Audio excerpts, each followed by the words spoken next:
we got them right? Okay.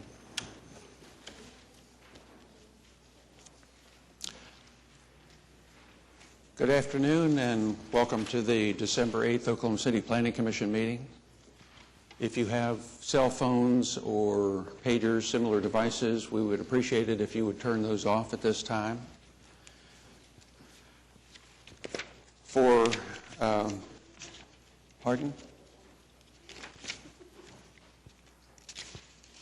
the benefit of commissioners and applicants and the public in general, cases that have been filed since we have adopted the master plan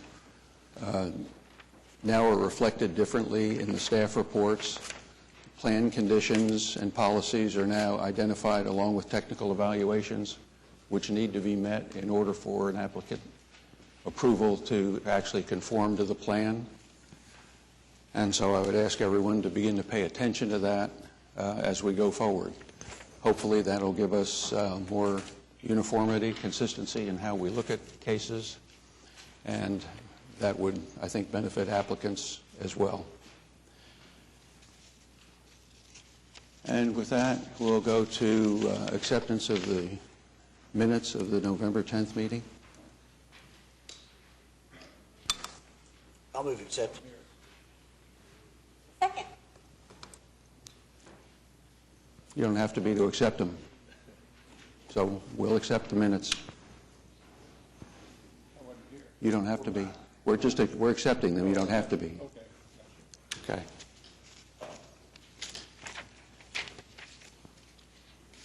And we will go to continuance requests next. Yes, we have 4 uncontested requests for continuance on your agendas. It would be for item B27 for case CE 940 to defer to January 26th. Item B28 on your agenda for case SPUD 917 to defer to January 26th. Item B29 for case CE 933 defer to June 22nd. And item B30 for PC 10454 is withdrawn. Anyone come today to address us on any of those cases just read, 27, 28, 29, or 30 on our agenda? Sir? Yes. Come to the microphone, please. And tell us your name and address, if you would. Hi, Norman Began, 1605 Northwest 45th Street, Oklahoma City. I'm speaking for PC 10454, against it, actually. I see that it's been withdrawn. This has been going on for like 7 months. And so is this going to be, this was, they were trying to go from R1 to R3. Is this going to be totally withdrawn, or are they going to refile? Withdrawn means that it's been withdrawn. We have no control over whether it could be refiled unless you know something I don't. It is being refiled as an SPUD. So the process. Excuse me? It is being refiled as an SPUD. So the process will start over. Oh, this has been going on for 7 months already. I mean, how long is this person supposed to be allowed to, to jerk us around here? He's shown nothing but disrespect for your time and for our time. The entire community where I live is against this proposal. They wanted the thing to remain in R1.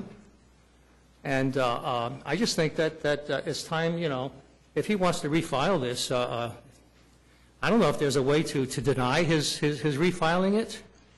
We don't have any way of preventing that. So we have to go through this whole process again. You don't have to. I'm just saying. It's voluntary.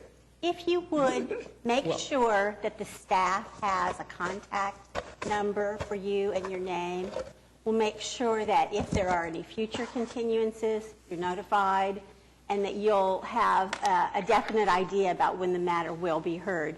Also, I anticipate that there will be meetings, at least one with the neighborhood, once the application is filed. Okay. Well, my understanding was you were trying to arrange a meeting with the neighbors, for the last several months, and it hasn't happened. Partially because I was successful in encouraging him to withdraw his application for straight zoning and file an application for an SPUD, which will allow the city to exercise a little bit more control over how the property is developed, and if there's any chance at all of meeting the concerns of the neighbors, will allow them a greater degree of input than any kind of straight zoning would do. Okay. All right, thank you very much. Thank you for coming down today. Okay, Commissioners, a motion on the uncontested continuances? Move approval of We have a motion and a second to approve the continuances. Cast your votes, and that's approved. We also have 4 new requests for continuance. Item B20 for case SPUD 929 to defer to January 12th. Item B21 for SPUD 932, defer to January 12th. Item B23 for case SPUD 937, defer to January 26th. And item B25 for case C6856 to defer to January 12th. Ross Morris of Morris Engineering. We're here for item 17, and we would like to request a continuance on it. It's in Mr. Allen's ward, and he's not here today. So if possible, we'd like to get a continuance to the January meeting. Well, I spoke with Mr. Allen this morning, and he agrees with the staff recommendation that it needs to be an SPUD or denied. So if you want to take a continuance to do an SPUD, that would be fine.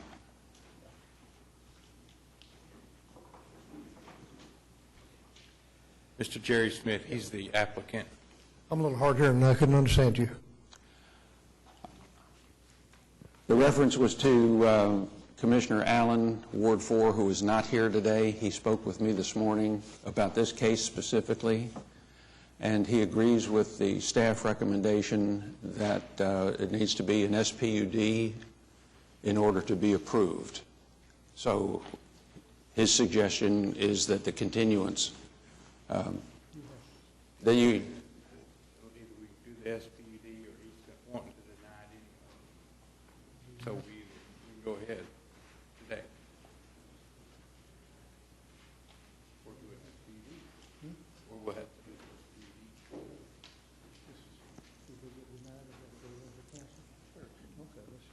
SPUD. Okay. Okay, we'll go ahead with it, and thank you. You want to hear it in order, is that what you're Yes, saying? Uh-huh. Okay. Right now, if you want to. Sorry. Okay, so anyone else on any of the other cases? Okay, a motion to continue items 20, 21, and 23, and 25. Second. Okay. Cast your votes. Approved. I didn't understand. Are we hearing 17?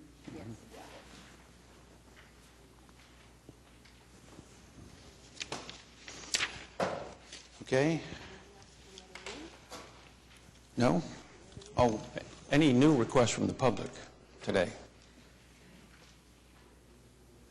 Hearing none, we'll go to the consent docket.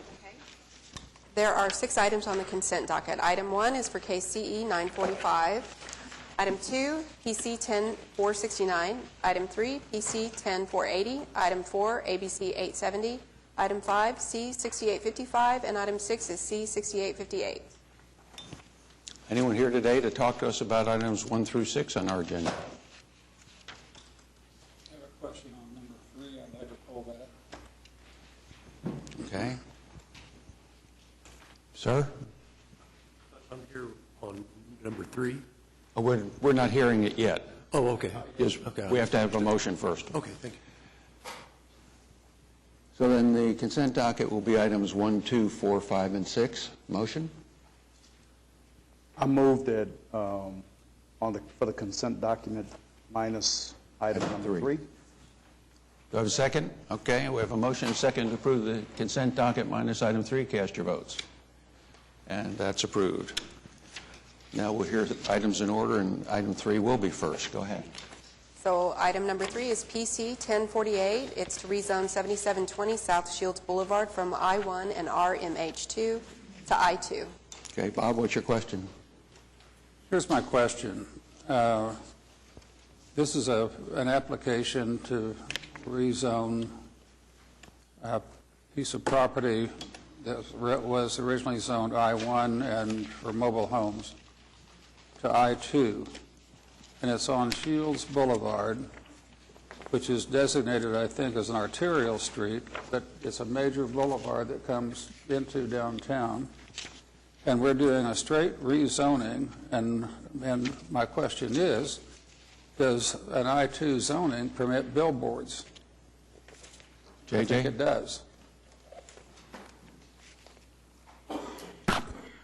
Yes, the I-2 zoning would permit a billboard. It would depend on what billboards are currently existing along Shields.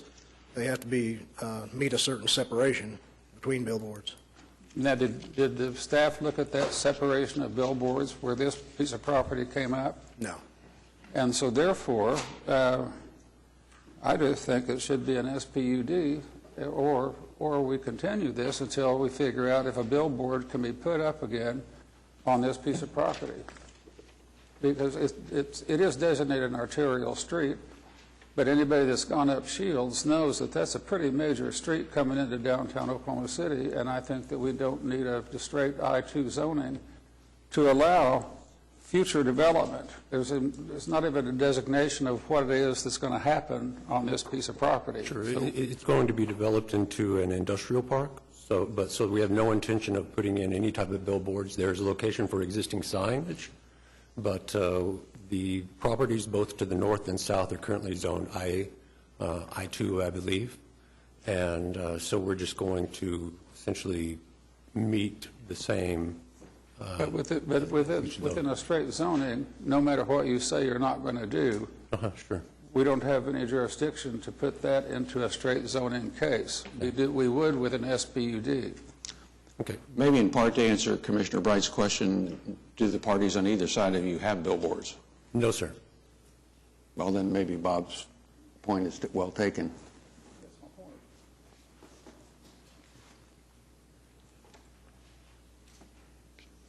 So I would prefer that you come in with an SPUD on this particular piece of property and designate where, what's kind of going to happen, but really the signage, is there going to be EMD signs, is there going to be pole signs, are there going to be whatever there's going to be, and no billboards. That's what, when I read this, I thought, well, there's just a straight zoning I-2, and you can do whatever I-2 allows. Right now, it's a bit controlled by I-1 and the mobile home, but now we've got another, pretty extensive rezoning application without any kind of knowledge on this one street. If you were in the middle of an industrial park, not on an arterial street, I think there should be probably an appearance corridor almost. But the property due north is currently zoned I-2 as right now, I own it as well. This is what my issue is that the city is zoned C3, I1, I2 all over the place without any controls whatsoever. And here we have this one, and the curiosity was, why didn't somebody say you need to come in with an SPUD, or the application should say you cannot put a billboard because you've got two billboards at the north and the south, and there's no way that you can, with the separation, do that. But then we have EMD signs, and all the other things that an SPUD would tell us more than you're going to do a future development and zone it I-2. That's all we know. Okay, the issue is framed, so either you want to accept a continuance or we will vote on the application as we have it before us. It's your choice. Okay. Whatever your recommendation is. Yeah. Like you a recommend a continuance to continuance? think about it, If you recommend a continuance, then we can, then sure. then you can maybe meet with staff and Okay. meet Commissioner Bright's concerns. That way you don't get a denial and have to refile and Okay, go through a okay. bunch of I things. understand. It might be less painful for you would be my suggestion. Okay. It's your application, though. Understand that. Okay. All right. Thank you. All right. All right, what, to January, How long does he need, JJ? second meeting in January? January 12th will do it? Okay, first meeting in January. So moved.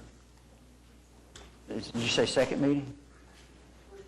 Okay, so first meeting's fine. I need a second on the motion. Second.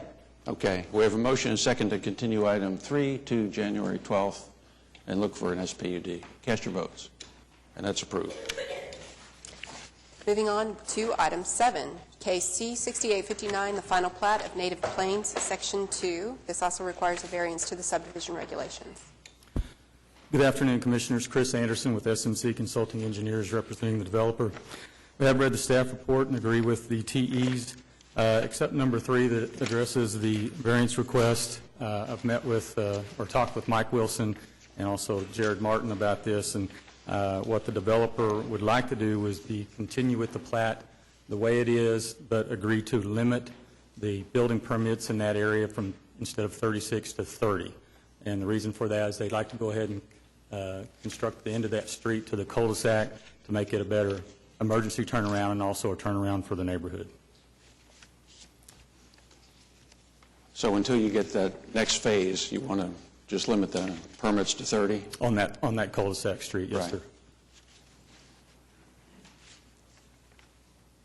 And then, in which case we don't need the variance, Commissioners?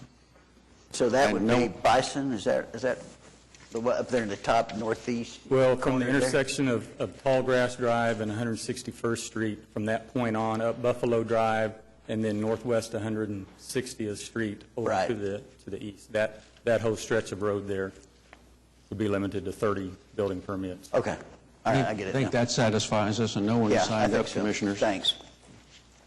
I move approval. Limiting 30 building permits until the next phase is ready to connect. Correct. Okay. Cast your votes, and that's approved. Thank you. Thank you.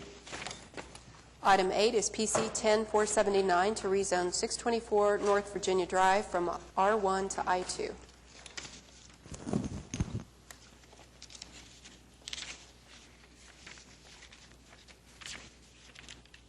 Sir, if you'd give us your name and address, please, for the record. Yes. Armin Gray with the NAI Sullivan Group at 4045 Northwest 64th Street. Thank you. What we're talking about here is about 0.43 acres of a 10 to 11 acre site that you see to the southeast of that. It's a northwest corner used for storage. It has been. When he purchased the property, it was I-1, and he wants to bring it into compliance. Okay. And uses it strictly for storage and not part of any access point or anything else to do with the property. Okay. No one has signed up, Commissioners?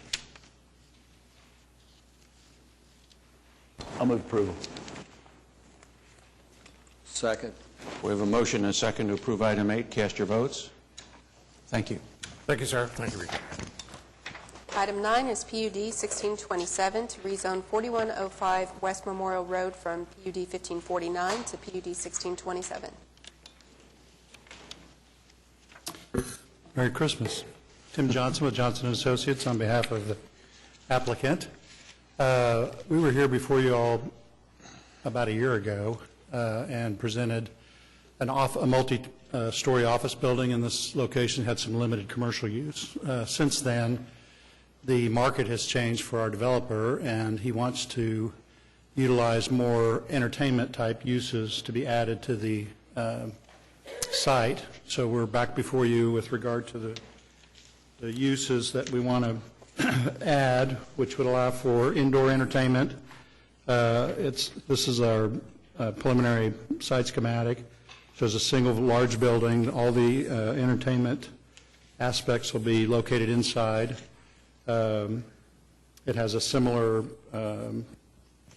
skydiving venue, several trampoline venue, different arcade venues, very family-oriented type of event center. We made a provision in the PUD to allow for their corporate offices to be located at the back of the building. And as you can see, we have a lot of parking. Because of the depth of the property and the major stream that's here, there's really not a lot of use for this leg. But we do intend, this is a parents corridor, we do intend to put heavy landscaping along our front. Our parking lot is lower than the frontage road. If you've been by the site, it's already been rough graded for the original office building, and all this parking area is several feet below the frontage road. These drives ramp down.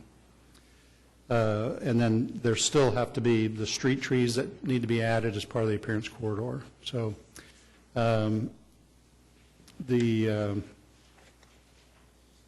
everything else that was approved on the previous PUD, height restrictions, setback from the multifamily to our west, all that, we meet all that and have met with the staff regarding all these things. And they're supportive. With regard to the items according to the master plan, we will make the necessary changes to meet all three of the items that are listed and agree with all of them.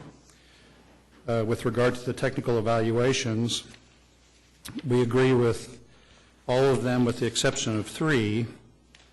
And in the plan application notes prior, it talks about separation, which is our standard separation, especially on a one-way frontage road, to have 200 foot between driveway.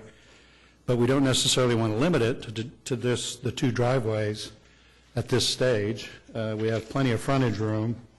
Something may change in this configuration that would make it make more sense to have a third driveway, and we would still meet that 200-foot separation. So I'm not sure why the restriction for the two, except for our plan, shows two. So we'd like to leave that opportunity available, and we agree with all the rest of them, including the sidewalk along Memorial Road. Commissioners, no one is signed up. Just to be clear, where would you be considering, I mean, I understand the plans may change, Tim, but where would you be considering your third drive on the? Well, there's a potential that we would slide this down and Right. add a third drive in the center column. And that may not occur. We may be just two, but I don't want to restrict it at this point. We haven't finalized all our plans. So what's the separation if you slid that down, just so we know? Currently, this is about 500 feet. Okay. So it'd still be at 200 even? We could still easily meet 200 and still stay 200 feet off of the west drive into the loading area behind the mall. Okay, so and that separation is 200, right? Yes, Okay. or greater, yes. Okay. I mean, No one has signed up, Commissioners. This is the first one we've looked at that has the conditions of the plan, so a motion needs to include recognition that it conforms with the master plan and the TEs. I'll move approval. Second, with the elimination of TE3. Correct. Okay. Thank you.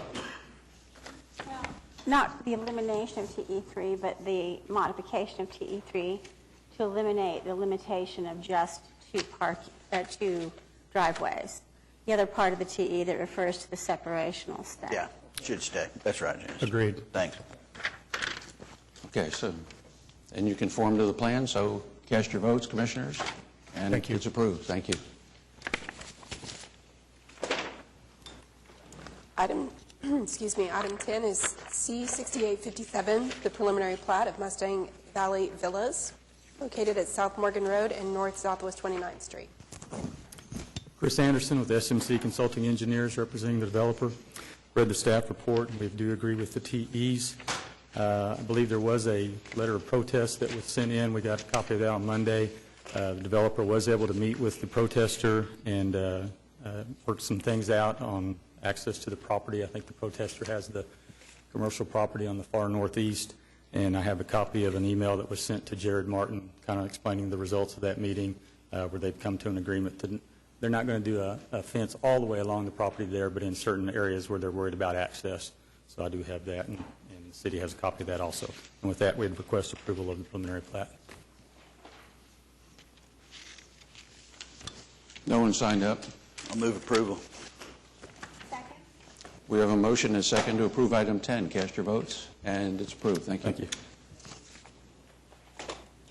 Item 11 is SPUD 933 to rezone 7720 North May Avenue from R1 to SPUD 933. Mr. Chairman, members of the commission, Brian Kuhn representing the applicant.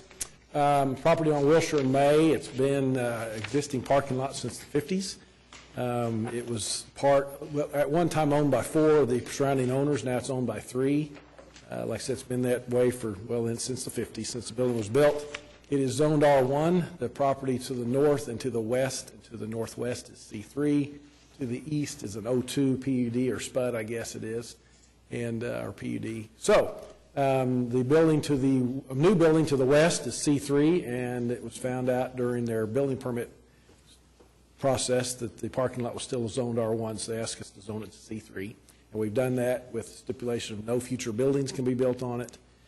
We have a few amendments to the TEs that staff has recommended, and one of them is that the dumpsters can be no closer than 50 foot to any residential structure. As you can see, those lots to the south are really deep.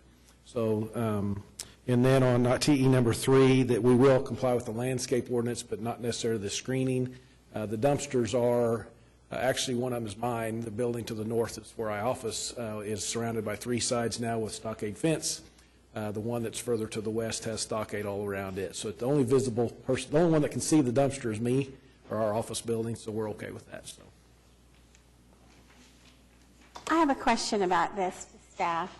I had expressed to Mr. Kuhn my preference that it be rezoned to an O use, if that would be sufficient to provide the parking that not only he but the other owners, I guess there are 3 of them, need.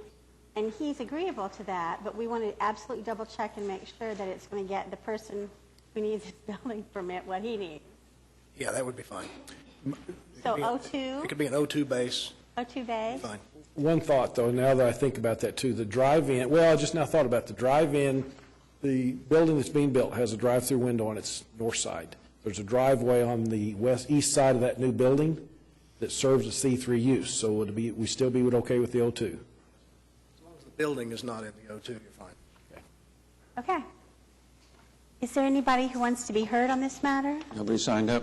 Well, then I will move for approval with the modification of an O2 base, the modification of TE number 2 to read residential structure as opposed to residential zoning/use, and with the modification to TE3, how are we going to do that? Just remove the language about screening ordinance. So that they'll meet the landscaping but not necessarily the screening.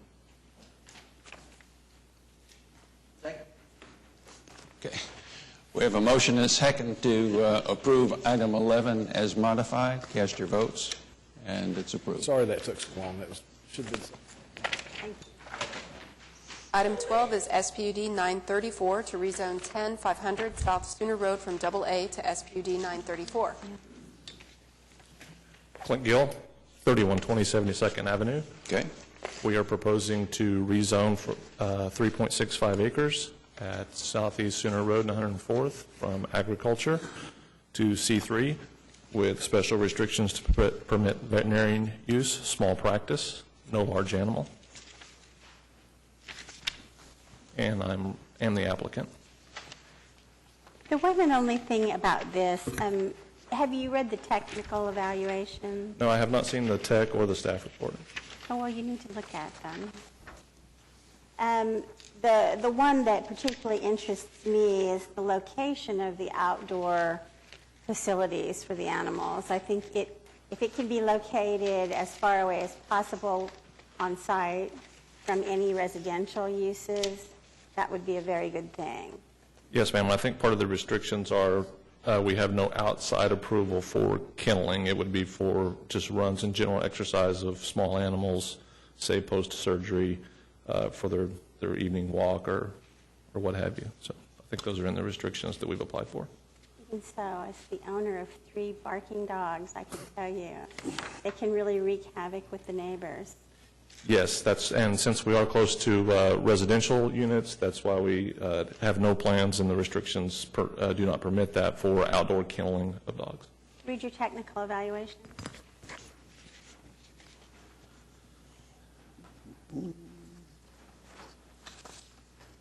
Have no problems with those. We would accept those. Okay. Is there anybody here who wants to be heard on this? No one has signed up. Again, the motion is acknowledging the conditions and that it conforms to the master plan as a part of your motion. Okay. We're going to be doing that from now on. Given that this conforms with the master plan and you're accepting of the technical evaluations as they're listed, Yes, ma'am. since nobody else is wanting to be heard, I'll move approval. We have a motion and a second to approve item 12. Cast your votes, and it's approved. Thank you. Thank you. Item 13 is SPUD 938 to rezone 1423 Northwest 33rd from R1 to SPUD 938.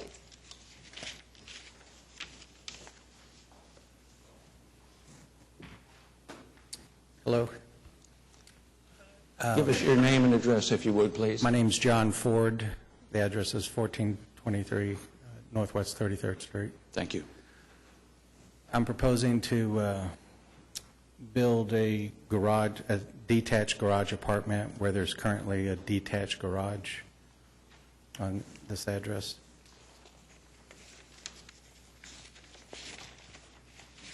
Is there anyone signed up to be heard on this matter? Mr. Ford and I met almost by accident on site, and so he was able to walk me through what he wants to do with this property. And if there's nobody else that wants to be heard on this matter, I will move approval. We have a motion and a second to approve item 13. Cast your votes, and you're approved. Thank you. Thank you. Item 14 is SPUD 939 to rezone 925 North Meridian Avenue from C3 to SPUD 939.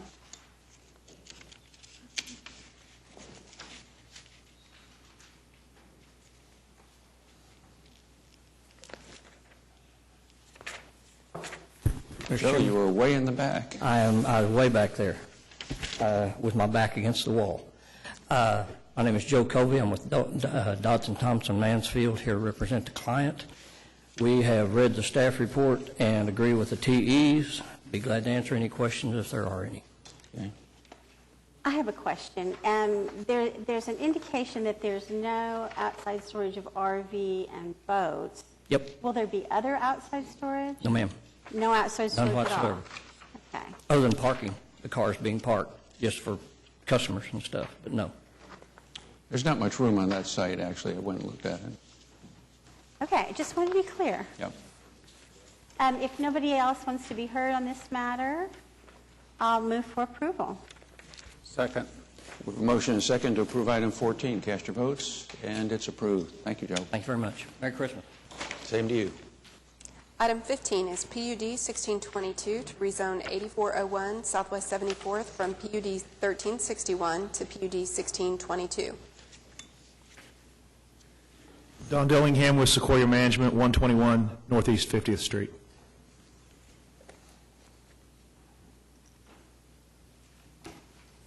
And you want a denial, is that it?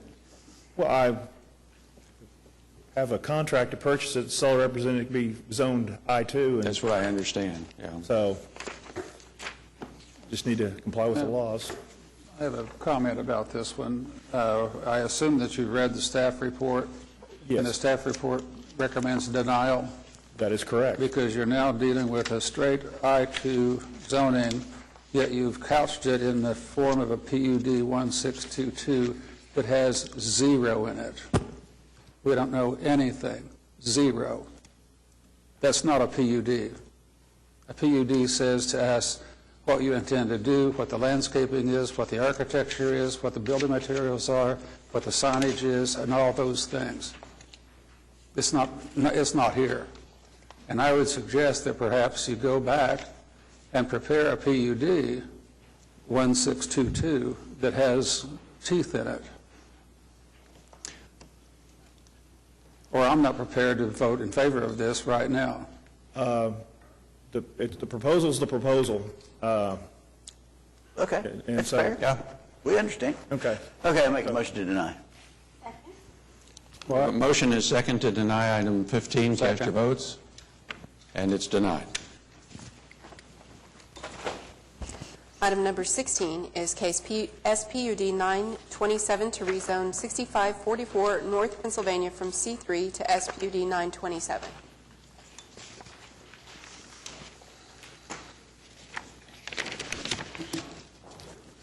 Good afternoon. My name is Rod Vosper. I'm with Simon of Indianapolis, Indiana. We along with Tripp Wildman, who's a representative of Penn Square LLC, are the joint landowners in the mall.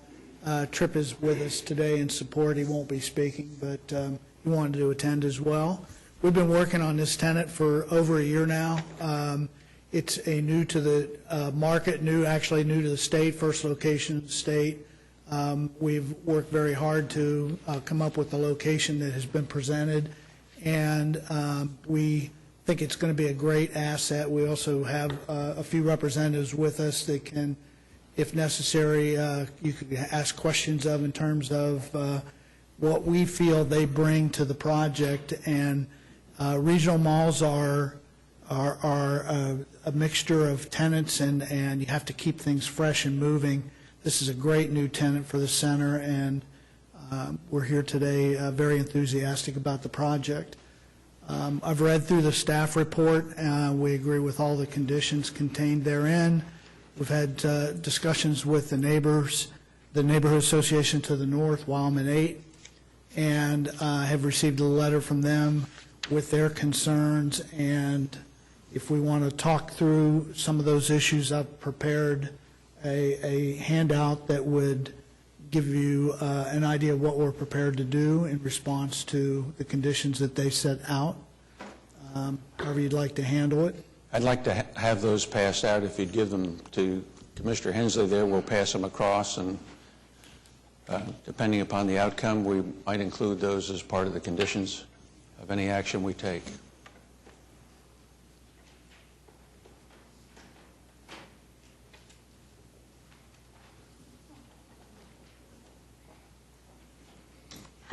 Once I became aware of this application, I contacted Mr. Vosper and got him in touch with the Neighborhood Association leadership to the north. We were able to meet Skype. Is that what we did? Maybe it was just a conference call to talk about, their concerns and to make him aware just of kind of the background in terms of the area's interaction with the neighborhood to the north, I guess. And I'm sure there probably are folks here today that want to be heard on this matter. Are there? Yeah.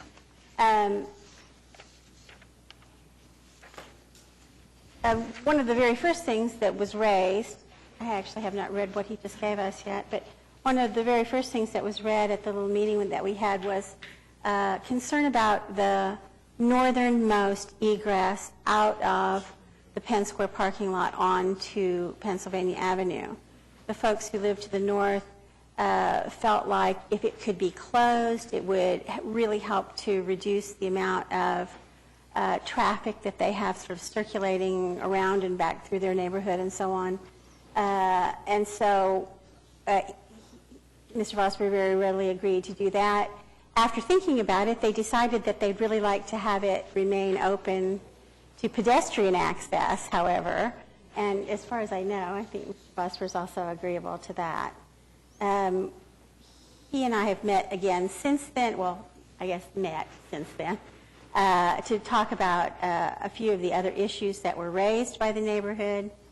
And the concerns that I had expressed to him specifically about light spillover, they have addressed by agreeing to place light spillover control on the lights for this new facility, which I guess they don't really have. Right. The existing lights out there don't have cutoffs that keep light from spilling beyond where they need to be. We're going to replace the fixtures within this zone with cutoff lighting so that it won't. And further, we're going to install control mechanisms that reduce the light level by 75% in that parking area 1 hour after the store closes. So that's more of a security level lighting. Okay. And we had spoken also about the possibility of enhanced screening along the northern boundary, the installation of an evergreen. That, since the last time we've spoke, I've done some research on that, and I am, as part of my write-up, what I'm proposing is, because we don't control much of the property behind the back of curb for us, we don't have the room. or the ability to install landscaping materials. So I've kind of done some soul searching on this, and I think the right thing to do is for us to create a stockade fence that would run from Pennsylvania Avenue to the retention pond. It would be 6 feet tall. It would be constructed and maintained by the mall in perpetuity. And that, I think, would do a couple things. Number one, it would visually separate us from the neighborhood, although the creek itself is a pretty significant buffer. But the fence would also keep any trash that could have gotten loose on the mall property from blowing into the creek area. And it's just a more permanent, immediate solution rather than the plantings that would be on property that we don't own. Would there be plantings in front of the stockade fence? Would there be trees or? Well, what we're looking at is the fence would be just a foot or two behind the backer curb, which is the limit of the property that we own. Uh-huh. So there's not really, I mean, whatever we can plant in that 1 to 2 foot strip, but it won't be trees. That would be too significant. It would cause damage to the fence. Yeah. Okay. Well, as you and I discussed, stockade fences are not ideal, but, you know, I guess it will be up to the mall to have to maintain it, so. Yep. And we might could look at material like cedar, which would give, is a more durable fence than like a residential level fence, which is typically pine and doesn't hold up very well. So, I mean, we don't want to have to spend annually time maintaining the fence, so it makes sense to make it out of a material that lasts, and cedar lasts a good while. Other concerns that were raised at the initial meeting with the neighbors were about a good part of the area that this facility, that this new store will occupy, has been a site of sort of semi-permanent construction materials for the last number of years, and so they're concerned about that and having that removed and you know, having that area kept clear of you know, trash and so on. Mr. Vosper also agreed, you know, of course, once the building is there, that will eliminate that site as storage.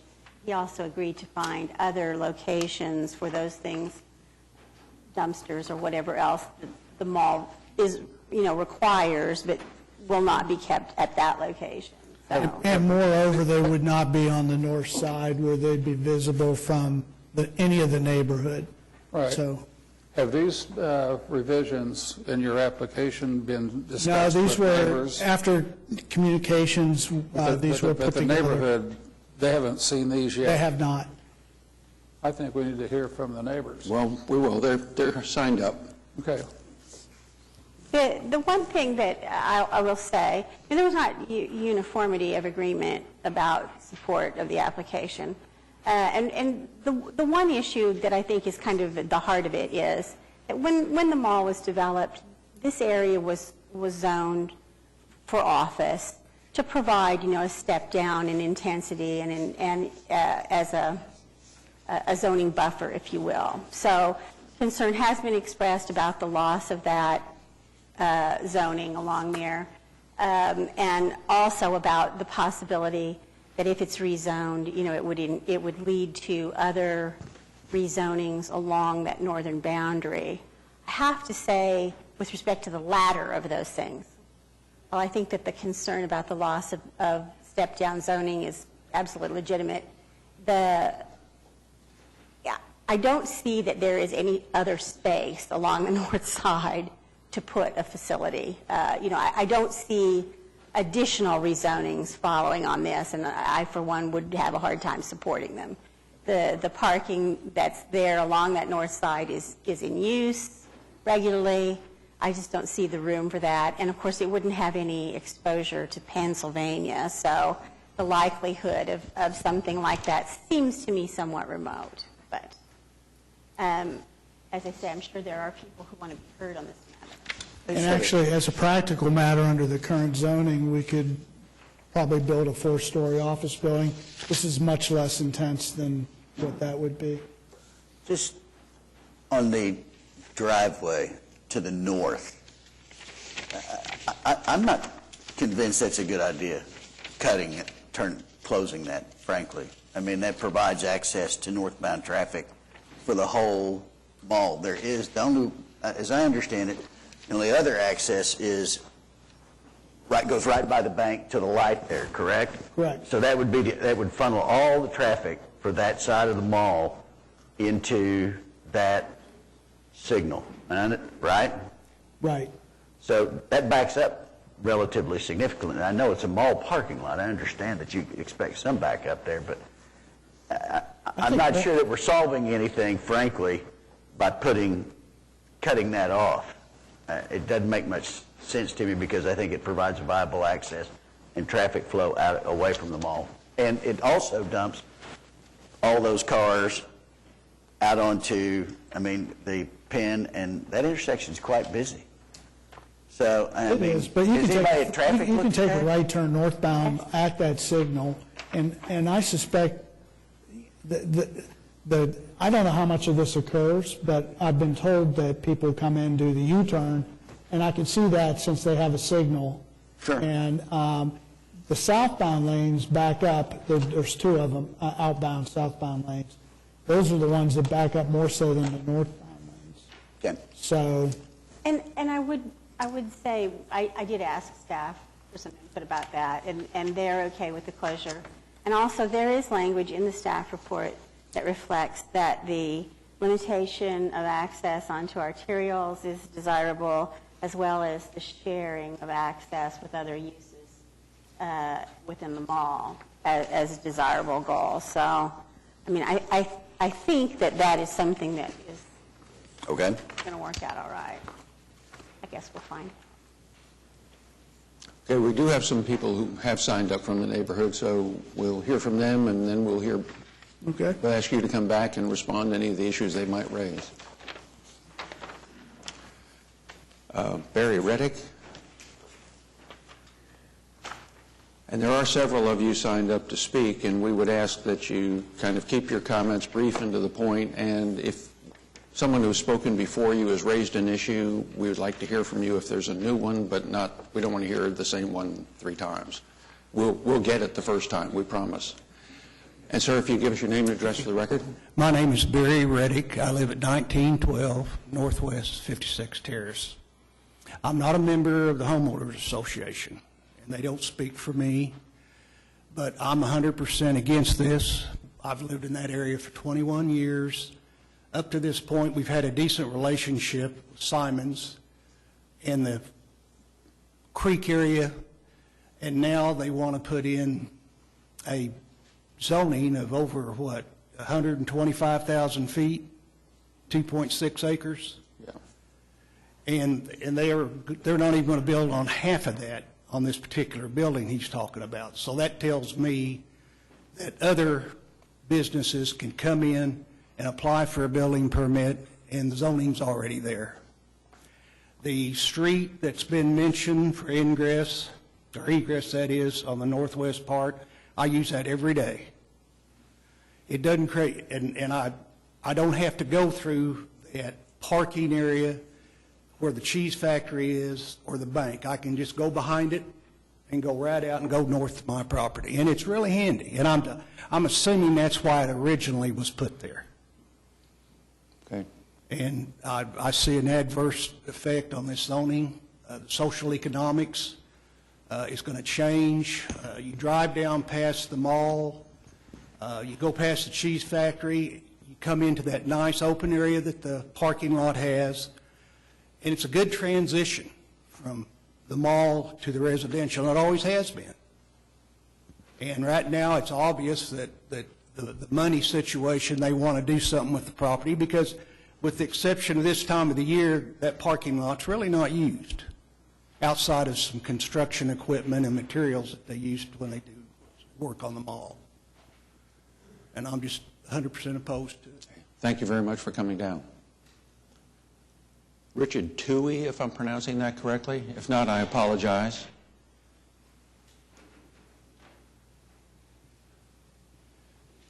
You can give us your name and address and correct me. It's Richard Toohey. I live at 2013 Northwest 56th Terrace. Okay. I was one of 5 neighbors met with Janice and the applicant about 5 weeks ago. And we had some concerns. We met, we presented our concerns, and Penn Square addressed the concerns. 2 of the concerns I was particularly interested in was this cutoff, this exit. And the reason I had a concern about that is they use my driveway as a U-turn, and I've got tracks in my yard right now in 2 different spots from people trying to do that during the Christmas season. So that, and then the trash in the back of the north end of that is a problem too, because we maintain the creek. But they seem to have a reasonable solution for all of that. And so I revisited it, and I thought, how do I really feel? Well, I looked at Shepherd Mall, Crossroads, the mall in Midwest City, and they're failing. And I thought, what makes Penn Square so special? Well, they've attracted one-time deals like Apple, Microsoft, Cheesecake Factory, and now they're trying to attract another tenant that I think ensures us that this is a long-term commitment to excellence to our neighborhood. And so if we can get the exit closed and the trash solved, and we have a guarantee of their solutions that they'll address our concerns, then I would be in favor of it. Okay. Thank you very much.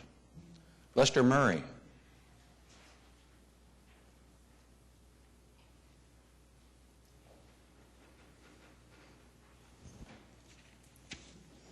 Good afternoon, Lester Murray, 1817 Northwest 56th Terrace, Wildman's 8th.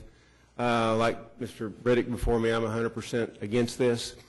That buffer zone, it should be self-evident just by the definition of it. It's a buffer, and it was put there to insulate a residential neighborhood from the activities of a commercial enterprise. I don't see where the reason for that buffer has gone away. And so I don't agree with, and I'm dismayed by the contemplation of a rezoning request. Some of the recommendations, tentative proposals, seem directed toward limiting damage or mitigating the cost to the neighborhood. Well, I would say let's step back and not create the damage in the first place. I don't see a compelling reason, nor, unlike Mr. Toohey, a compelling argument for the greater good argument either. That mall's doing just fine, and there's plenty of unoccupied commercial property in Oklahoma City that I think could substitute as well without causing the cost that it will to my neighborhood. So I see nothing but cost for the neighborhood and no benefit, and I would ask that the commission deny this request. Okay. Thank you very much. Mary Ann Carter.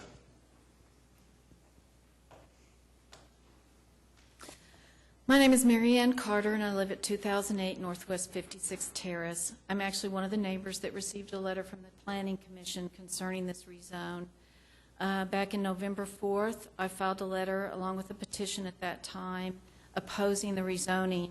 Today, I have an update to that petition. It's 80 strong with residents primarily from 56th Street that back up next to the mall along the creek who are opposed 100% to this rezoning, and I have a copy for each of you here. I have no updates to my original letter other than the momentum against this is growing since we've had more time, and just like Lester said, and I won't repeat it, this zoning needs to mean something. It's meant something to all of these neighbors since it's been in place. It's the reason we've spent our money on our own houses, remodeling, fixing our landscaping, because we always knew, and there's not one neighbor on 56th Street that doesn't know, that we are protected from the mall at arm's length because of zoning. They may not know what type of zoning it is until now, but they've known that we've had that protection. And if that zoning like anything else, is most valuable when it's put to the test. If it's just sitting there idly as a false sense of assurance that we have that protection, but the minute a developer wants to access it, it's overturned, then what value did it ever have to begin with? We need to know that zoning matters and that zoning has people buy property based on zoning. And in 2002, when Simon Property bought this Penn Square Mall, they knew that that restrictive Office 1 and Office 2 zoning was across the northbound parking lot at Penn Square. So this is not a blind side to them. They have over 1 million square feet of retail space that they can refresh and renew, and we all know that retail comes and goes. And the last thing that we want is to see a 23,000 square foot retail facility within 300 feet of our backyards with a loading dock and semi-tractor trailers unloading merchandise. 10 years from now, we don't know what will be in that spot. We don't know what the situation for malls and shopping will be in 10 years. We don't know if Simon Properties will still own the mall in 10 years. We don't want to have to deal with it. So please, what we're asking for today is that you preserve the current zoning that we have, the Office 1, the Office 2, and show that our neighborhood is just as valued by Oklahoma City as is the recruitment of an out-of-state retail chain. Thank you for listening. That's really all I have to say today. Thank you very much. Please, we're in a public meeting. We don't applaud. Is there anyone else? There's a group of you here. You haven't all signed up. Is there anyone else who would like to speak? Okay. I missed one person somewhere. Kurt Foreman?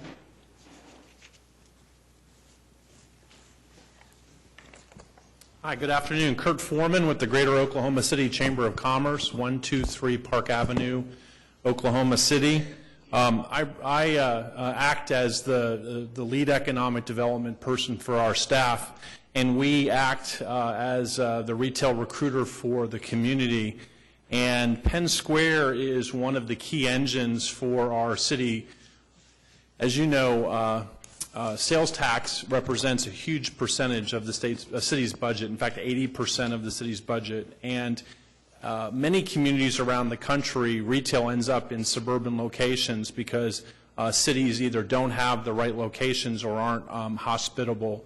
Our city has been extremely hospitable to retail opportunities, particularly those that are unique to our state or to our city. Penn Square is one of the most successful malls in the Midwestern United States. That's because they pay attention and work really hard at it. The other gentleman mentioned Crossroads and a few other malls.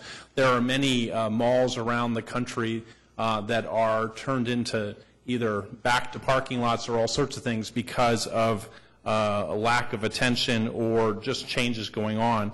I don't think there's anything better to live next to than a vibrant, successful use. And we believe that this has been dealt with well. Penn Square is a great corporate citizen. They do a lot for our community. They care a lot. They help sell Oklahoma City. And we would like to see you support this. I think they've been careful not to try to do a million things. I think this is a very targeted need, and with a tenant that will make a huge impact on our city in a positive way. And I think they also will be a good citizen for the community as well. So we'd encourage you to support this. We think that they've thought of many of the ways to mitigate it, and we just don't want to see us turning away from encouraging businesses to be in our community. Thank you. Thank you. Anyone else who would like to talk to us about this? Okay, commissioners, comments, discussion? I have a concern. This is the concern that one of the individuals that spoke said that under certain circumstances he could support this. And the rest of them say, no, I don't want this at all. I want 0102. This is a mall. I mean, it's a retail mall. And what my brought up is the closing off of that road, which is of concern to the residents in the neighborhood when you go north and then you do a U-turn across somebody's yard and then you turn around again. I really would like to see the neighbors and the applicant meet again with these new conditions that you haven't heard about until today and really discuss them. Because one of the things that might be, and what Mike said about when you try to get out of that mall, that one place by the bank, and there's a light, and there's a line of cars, and it's crowded. Is it feasible to have that access road, the one that's proposed to be closed off, to be made into a north and south signalized exit? That way you can go north or south, either way, and then have this traffic that's going to be produced from the other retail space, if not the restaurant or the mall traffic itself. Is that a possibility to do that and don't close the road off, go right or go left with a signal? I see nothing wrong with that, but I can't vote in favor of this today, even though it's a mall. You guys live, on the north side of one of the most major traffic congested malls we have in the city, and there's a spot that has a place to build something else on. As it was said, you might have a 4 or 5 story, whatever is allowed, O2 office building that could be this high with, a couple of thousand people in it. I mean, that's a possibility there. So, whether it's O1, O2, or C3 with a retail space, I think that you'd be getting the potential of having the same kind of traffic problems that you're anticipating with this particular application. But I'd like to see another meeting among the residents again. It's an important thing for the you've now got the promise of a fence that's going to restrict the trash that goes into the creek. You've got this construction roll-off, that's not going to be there anymore. Noise he's got, and the lighting, I assume we're going to have some sort of lighting that's, akin to the dark skies lighting, so it's all down and it doesn't go into your neighborhood. But I'd like to see another meeting before I'm willing to support this, because this was just produced, 30 minutes ago. And you guys don't know it, and you haven't absorbed it, and I think that it's fair for you to absorb what O2 could be there. And it could be a tall office building with a lot of people in it, and this retail spot is just in and out, but then explore that one exit road and see if that could possibly be a left turn, right turn with a signal. I'd like to see more about it, because I'm not ready to do this today.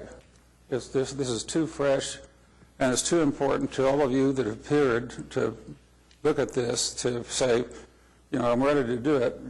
But I have to say, at the next meeting, this is a mall.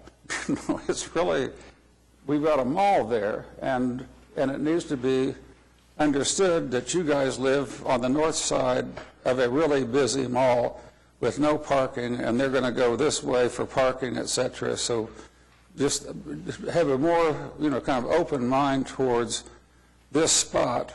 I don't think that the O2 is the be-all and end-all of your solutions, because that particular spot could be an office building with a lot of people in it, and retail is in and out, and that's where I'd like to explore that exit, being signalized and having a left and right turn. That's my comment.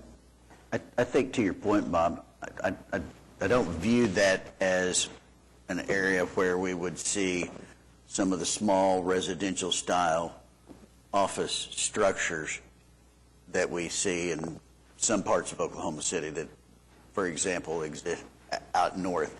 I view this as a building,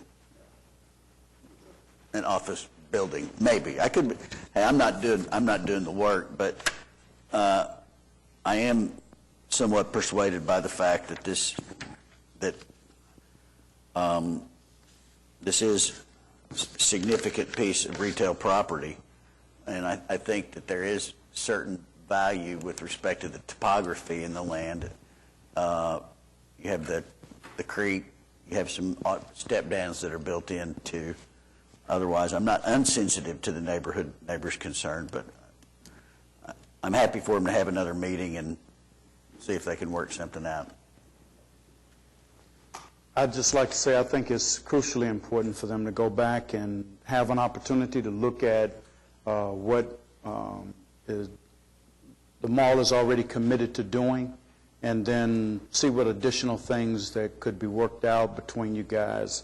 And I don't know that the signal light at that particular point really solves anything, because then you have the same congestion going north as you have going south. And so I think there are a number of options. I think other things that can be looked at other than signalization and having the backup going north like you have going south with the addition of another light of signalization. But I know that it is just more convenient to go north, that people opted to go north and then turn around and come back south because it's just more convenient to do so.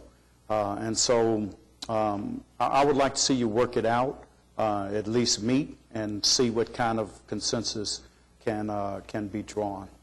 My recommendation as well. Well, I can count, and that we're 6 of us here, and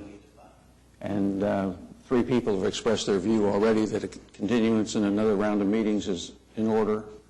Our next meeting is January 12th.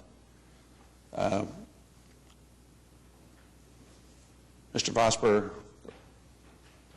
are you prepared to continue a dialogue, present the solutions that you've already presented, and... Yes, we'd be willing to do that. Okay. Oh, sir? January 12th is our next meeting. Sooner the better. Okay. Well, if that's agreeable to everybody, you'll have another chance to see if you can't come to an agreement. And we'll make a decision on the 12th of January, one way or the other. I will say that I think that it will be beneficial for the broader neighborhood to be able to be invited to a meeting where they can hear the proposal on their own and, make up their minds for themselves. Just the timing involved in this was such that, our initial meeting was only, 5 people, and I think it would be helpful for people to come. I also will get staff some input from them about what could be permitted under the current zoning, so they can have that information as a basis of comparison. And if there's any interest or a serious suggestion about signalization of the northernmost egress, we can talk to staff about whether that would be even possible. There's a signal there at the neighborhood that goes in and out, and then there's one just south of this. That would be really, really stacked up. So I don't know if that's even a possibility, but we can get some information from staff about that as well. Well, I think this is important enough for the neighbors who particularly back up to this with their houses on the south side of the road, and for Simon as well. It's a critical decision for you as well. So if you're agreeable, I'll move that the matter be continued until the first meeting in January 12th. we have a motion and a second to continue item 16. Cast your votes, and we'll see you on January 12th.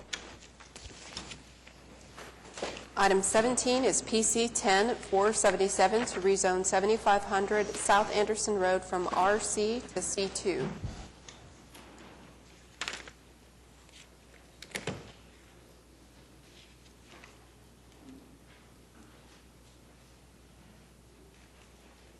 Ross Morris with Morris Engineering, representing the applicant, who is here, Mr. Jerry Smith. I believe it was 2009, we came in to rezone this to C2, and at the time, it was decided that C2 wasn't appropriate, so instead we got it at RC, rural commercial. My client has tried in the years since then to market it and find somebody wants to buy it. He's, not interested in developing in that direction. So he feels like and nothing's happened, by the way, that in order to make this into something, he needs to have the C2 zoning that we originally came in for. So we're back asking that if we could do that. Commissioners, no one has signed up. We heard from Commissioner Allen when he talked to me this morning. I mean, when I looked at the staff report on this matter, the question that I had was, why are we hearing this again? What's changed? What would provoke us to change our minds about the decision that we've kind of already made on this application? And with that in mind, reading through the staff report, I didn't find anything. So if there's not anybody else who wants to be heard on the matter, I'll move for denial. We have a motion and a second to deny item 17. Cast your votes, and it is denied. Thank you. Thank you. Item 18 is PC 10-478 to rezone 11900 Northwest Expressway from AA to C3. My name is Austin Burton with CEC Engineering, representing Mercy Health, who's here today. This will be a medical clinic, one story, about 19 feet in elevation, so it meets the C3 height requirements. I know there may be some concerns from the Commission regarding signage and billboards. There's a ODOT billboard restriction easement along this portion of the frontage, so billboards will not be allowed here. We have samples of the signage that is planned if the Commission would like to see those. That's been approved by ODOT. Well, but Say you wanted to see these, or would you like to see? Okay. A medical clinic? Is that what he said? I'm sorry. Did you say this is going to be a medical clinic? Yes, ma'am. And why are you asking for C3 zoning? Am I on the right case? Yes, ma'am. We've read the staff report.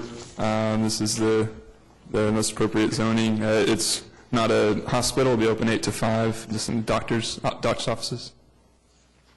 Single-story clinic.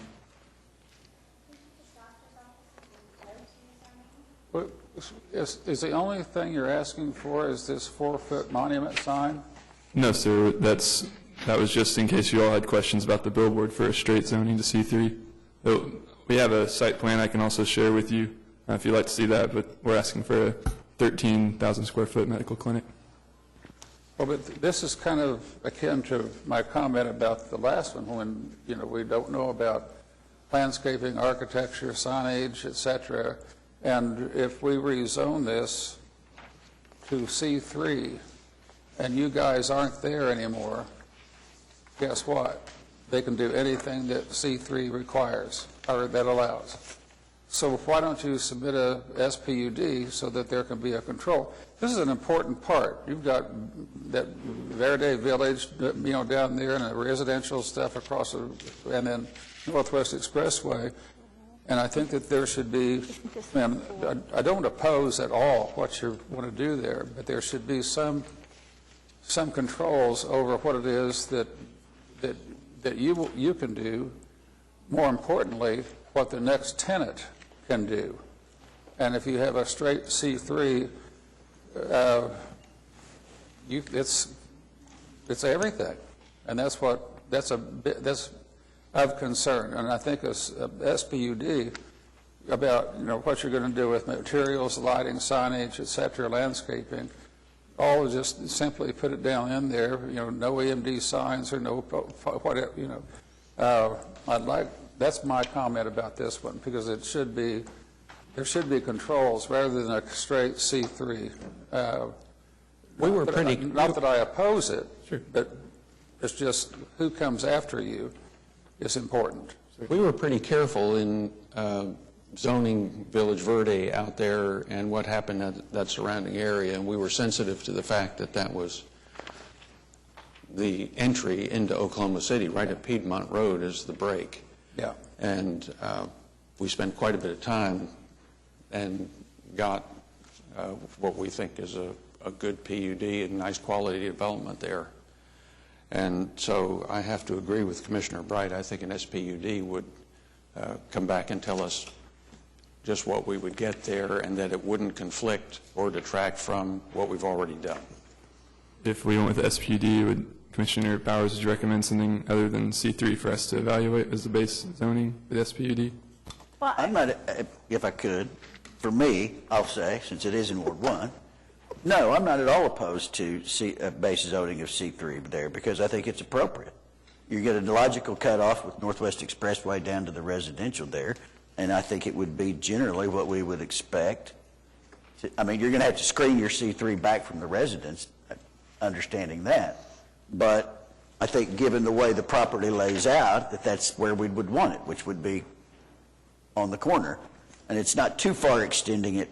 I mean, your line, frankly, would be probably the last one down the way because the pie-shaped lot next to it's probably going to have a hard time developing.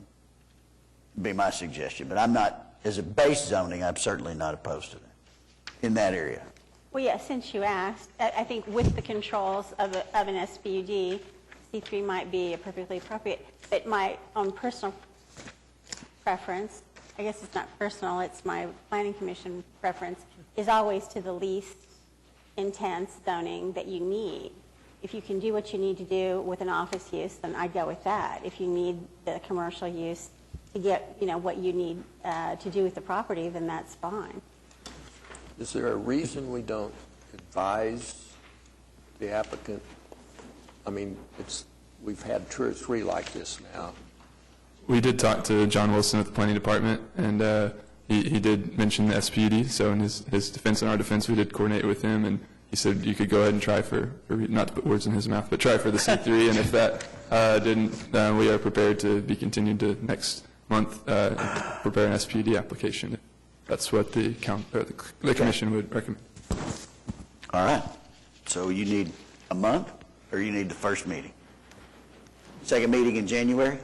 We talked with John, and he's indicated if we can prepare SPD this week, then January 12th we could get on that agenda. So we plan to do that if that's the recommendation of the commission. It sounds like it is.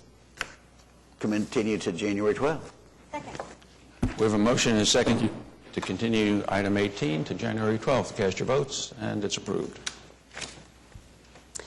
Item 19 is SPUD 926 to rezone 1701 North Classen from C4, CBO, and UCD to SPUD 926. Good afternoon, Commissioners. David Wanzer, 718 West Sheridan, Oklahoma City. We are before you again for SPUD 926. We were here a month ago presenting this and received some valuable feedback from everyone on the Horseshoe, and are back with some modifications that we have done. Those are highlighted in the staff report. I'd be happy to review some of the highlights of that if you'd like. We did reduce some of the uses to eliminate some of those uses which really are not relevant to this 48-unit apartment complex with 4,000 square feet of retail. So we did eliminate some uses. We did reduce the building height from 55 feet to 50 feet along Classen, and also put in some language that reduced it even further the closer it got to the west into the neighborhood. Modified some sidewalk language to bring it more into compliance with the Oklahoma City Public Works Department standards.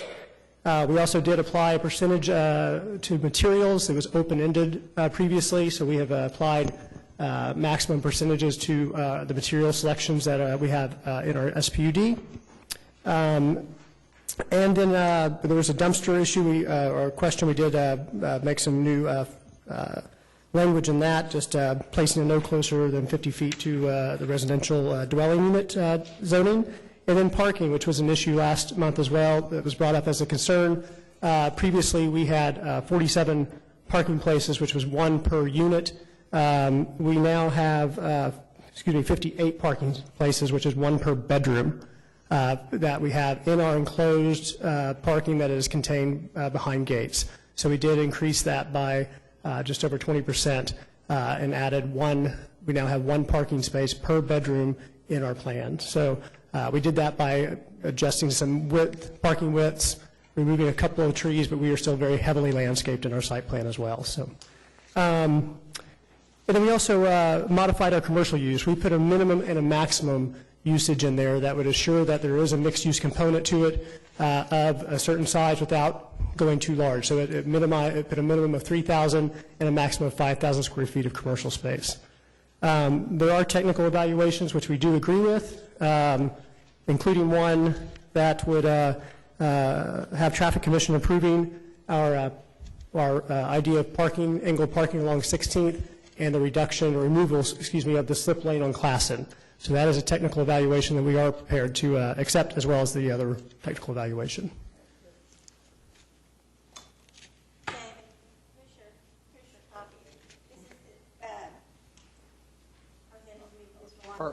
Are there protests? I think they've made some wonderful changes to the application. One of the things that I suggested to him very late today, and so it's not his fault that he's not prepared to really respond to it. But on the Legacy Cleaners project on Western Avenue, so between 48th and 49th, it had angled-in parking off of Western, you'll recall. And it was the same kind of a thing. It was an extension of angled-in parking that exists elsewhere on Western Avenue. And there was a little bit of, not quite sure about that reaction to it on the Traffic Commission. And, of course, we get ourselves in the position that we're in here now with this, and I've experienced on another case, where we don't really have that approval. So we don't know for sure that it will be approved by the Traffic Commission. And if so, then what happens to the overall plan and that kind of thing. On the boutique hotel at the corner of 38th and Classen, when we met with Traffic Commissioner to show him the plan for angled-in parking there, he recommended that what they do is sort of flip it, move the curb out, put the parking, the angled parking on site. And Tim Johnson was the engineer on that project, and they were able to do that and do it very easily, so that they had control of the parking, which was a big issue at that location, and didn't have to deal with the concerns that the Traffic Commission had with respect to angled parking off the street. So, for what it's worth, David, sometime between now and midnight, you don't have anything else to do, you might think about that for this location. And I appreciate that, Commissioner, and we will take a look at that. I noticed from the site plan that you just shared with me that the setback on the property is a much deeper setback. But it's a wonderful solution to Although this it's a change in grade, Yeah. so I mean there were some Yeah. issues there, Yeah. but just Yeah. think about it. Absolutely, most definitely. Thank you. But given that issue, about angled parking, where I grew up, that's all we had is angled parking, and that was you angled parked, and then you looked back and see if anybody's coming, and you got out and went. So I don't know if that's going to be a subject of tomorrow's seminar, but that's not on the agenda. Beginning at 7:30 in the morning, but traffic, they've got to open their eyes to what's going on. Western, the angled parking there, this hotel that's proposed to be built, get real. I think that what you've done with the revisions, I wasn't here at the meeting where it was discussed in detail, but what you've done is make a significant step towards satisfying what I read as the comments of the other commissioners. I like the project a lot, and if I'd like to make one editorial, though. I think I told you this on the phone. When I was at the Plaza District driving east towards what used to be, the fish place where you're going to put Herman's, I was stunned by the presence of this giant structure that we approved on 16th and McKinley. And I think that I'm maybe sorry, because it's way, way out of whack of what's been, of that particular, it's approved, done. Yours isn't that. Yours is on the corner of 16th and Classen, and it fits for all sorts of reasons. So for that reason, without any protesters coming in, I move approval of this application. Thank you. And no one is signed up. So we have got it. We have a motion and a second to approve item 19. Cast your votes. And it's approved, David. Thank you, Commissioners, and I appreciate your valuable input last meeting. Thank you very much for the approval. Item 20 and 21 were continued. Item 22 is SPUD 936 to rezone 4801 South Penn from C3 to SPUD 936.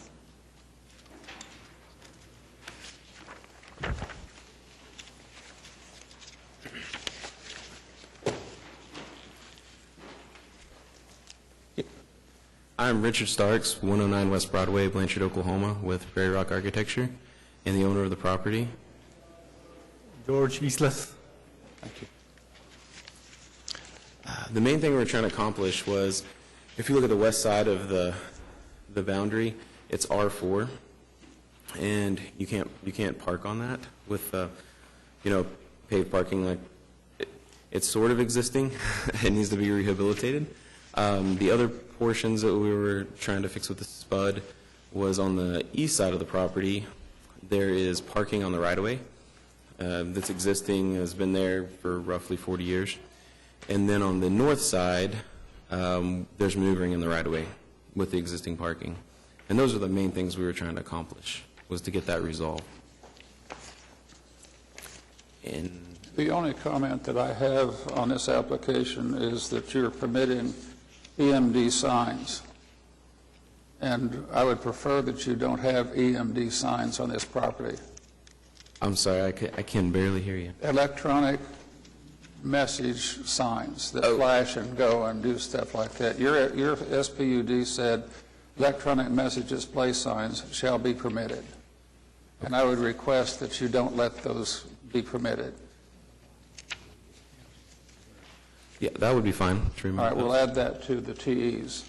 No EMD signs. And with that, I move approval of the application with the addition of a TE, no EMD signs. And again, conformance to the master plan? Yes. And agree with all the conditions in the TEs then? Well, I want to clarify one of them. If you look on, it's not in the technical, it's in item number 9.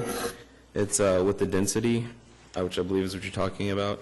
It said, it's at the bottom of page 8, on the very right-hand corner, it said, should the existing, and then it goes to page 9, should the existing building be redeveloped and then remodeled or altered, they would want us to increase the square footage. That was something that we weren't really prepared to do. And it shows up in TE number 3. It says, as redevelopment occurs, building density should at least meet the minimum FAR of 0.40. Would we be required to do that if we were remodeled under this SPUD, under our current building permit application? It says remodeled is included in the language. It's pretty broad. That would come into place if you raised the building. If you talked about total reconstruction. And we're fine with that as long as it's, a complete demo and then redevelopment. Okay. And in that case, we have a motion and a second to approve item 22. Cast your votes, and it's approved. Thank you. Item 23 was continued. Item 24 is case C-6860, the final plat of Chapel Creek. Good afternoon, Kendall Dillon with Crafton Toll representing the applicant, and this is the last section of the Chapel Creek addition. Chapel Creek Section 9, there are 4 TEs that we're in agreement with and would ask for your approval. No one has signed up? You're in agreement with all the TEs? Yes, we'll agree with them. I'll move approval. We have a motion and a second to approve item 24. Cast your votes. And it's approved. Thank you. Thank you. Item 25 was continued. Item 26 is a resolution of the Commission determining that the proposed Oklahoma Regional Innovation District project plan is in conformance with the comprehensive plan and providing a recommendation of acceptance. Well, Dan, after talking to you, I did go back and watch your presentation from the last meeting. I thought it was thorough, complete, concise, and well done. Well, thank you very much. I did indeed make an effort at your last meeting to summarize this matter before you, but I would be happy to supplement that. And I might add briefly to the prior report that since that last presentation, the Medical Center Economic Development Review Committee has met and deliberated with respect to consideration of this project plan and unanimously recommends its approval to the City of Oklahoma City. I might personally add to that the mere pendency of this amended plan represents both an accolade and an opportunity for this city. It's an accolade in the sense that the engagement of Brookings Institution selecting Oklahoma City as one of 2 cities in the country to assist in developing and applying innovation district strategies is an evidence of the accomplishment of the continued thoughtful strategic efforts of the last 20 years, and it says we have some of the key assets present in this community to begin to make use of this strategy. The amended plan, as you know, does not change any land use provisions. It consists principally of legal and financial authorizations that will give us the opportunity to create partnerships and new relationships to enhance education, accelerate enterprise and job creation, skills training, and therefore have the maximum quality impact on this community by the creation of high-quality new employment opportunities. So it is more a project about relationships and how we do things than it is about physical development. And I personally consider this just an exceptional opportunity for this community, and I heartily recommend it to you for your approval. It's a real coup for Brookings to recognize us in this way. I agree. Well, I just can't let the opportunity go by to say that I think to the extent that it's an accolade and an opportunity, it's in no small part due to the guidance and efforts of Mr. Batchelor himself, I think, and he deserves a lot of credit for making this happen. So, well, I might add to that if there's any one thing I've learned in my years of effort working with this community, it is that great things only happen because you have a consensus in the community and you have a willingness of a succession of leaders, public and private, to nourish that vision. Most communities lose their opportunities because they cannot stay with it. Great things do not happen in short time frames. They happen because a long-term and thoughtful vision is carefully carried out over a long period of time by a lot of caring people. And I'm just happy that I have the opportunity to share this vision with all of you wonderful people. Well, I agree with Janice. You've been a real asset for the city for years and years, as long as I've known you, which goes back to when I moved here in 1977. So you've done well for us. if there's not anybody else who wants to be heard on this matter, we're taking action on this today. Yes, we have a motion to approve. It's actually we're approving the resolution. That's the motion, so we need a second. Second. And that's approved. Very much. The rest of the items are continued or withdrawn. Okay, we don't have any Planning Commission committees yet, but we're about to. So Planning Commission members first, anything? In that case, Planning Department. Yes, I have two things I'd like to share. One is that Bob mentioned that our annual commission and committee training workshop is tomorrow. This will be our third annual workshop, and I think it's a very valuable thing. We try to keep it fresh and relevant. We also try to cover information that probably many of you know and have practiced because you've sat on the commission now for a long enough time that you know that, but we do have new people that rotate in and off of these commissions every year. So it's a good opportunity to do training of those people. So I know that several of us will be there, and I think it'll be very good. Yes, 7:30 in the morning, thanks. It's at the Cox Center. I do have a comment about and the only comment is that how much I appreciate all the work that the planning department has done to make our job easier, from the chairman on down to the lowest one. You really do a great job. And also appreciate so much fellow planning commissioners who really do work hard at this job. You know, we don't let it just go and say, well, I don't know what to do. We really work at it, and I appreciate that, and I wish all you happy holidays, happy new year, and good health and safe travels. Thanks. I also like the legal department, municipal counselor's office. You guys do good too. Well, and I second that, and I know that in addition to you all being very prepared every meeting, going out and visiting with neighbors on your own time, you're not getting paid for this job, but we do ask a lot of you with study sessions and these training workshops, and we really do appreciate how dedicated you are to it. So thank you for mentioning that.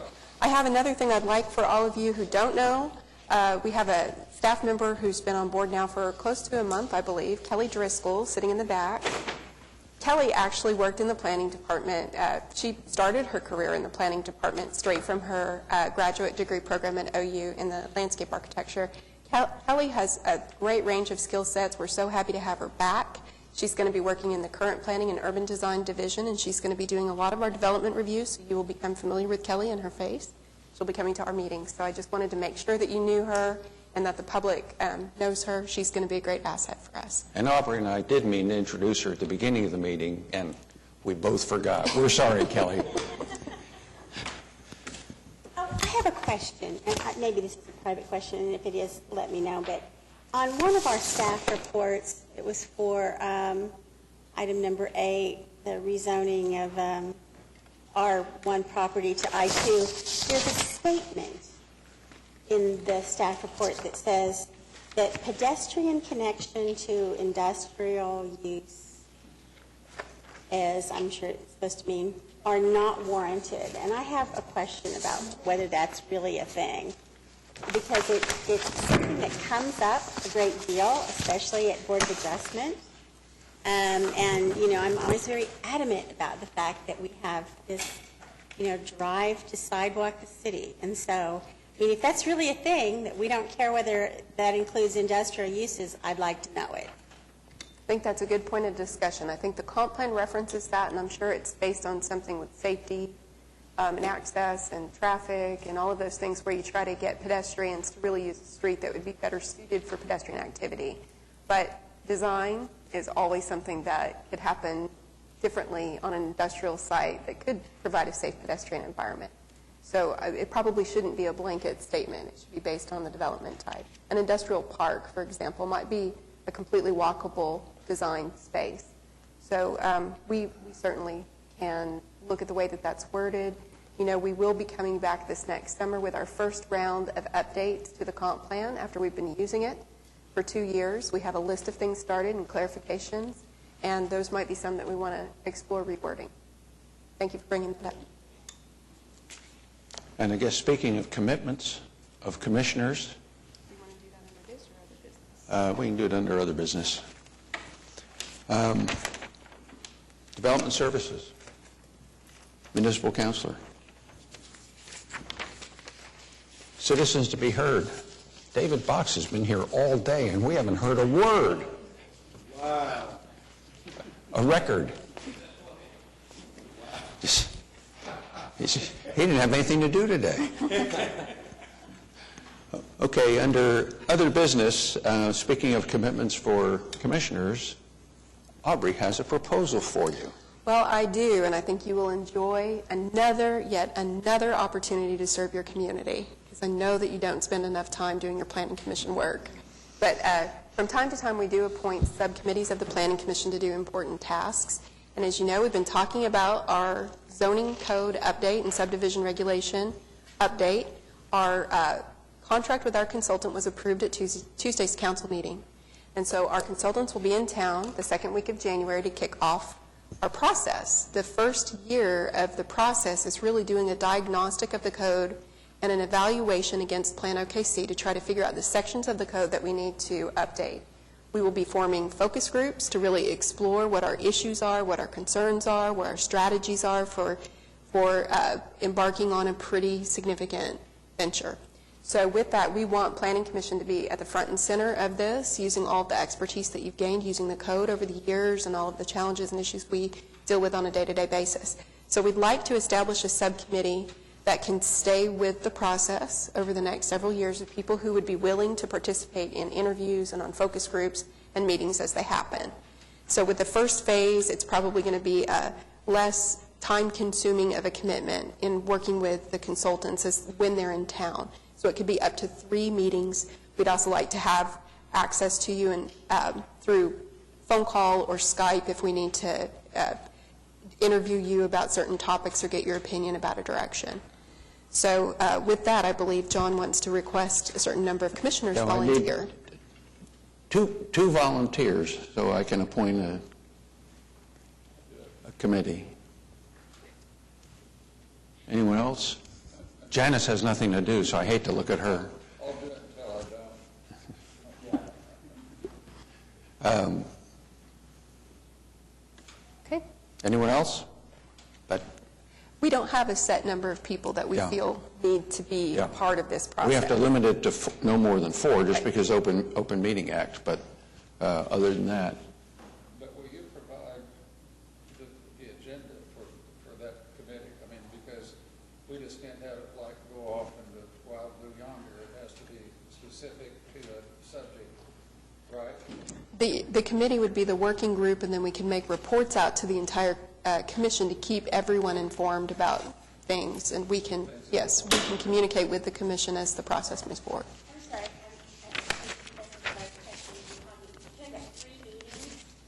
Potentially for this first phase within the first year. Okay, that's our committee.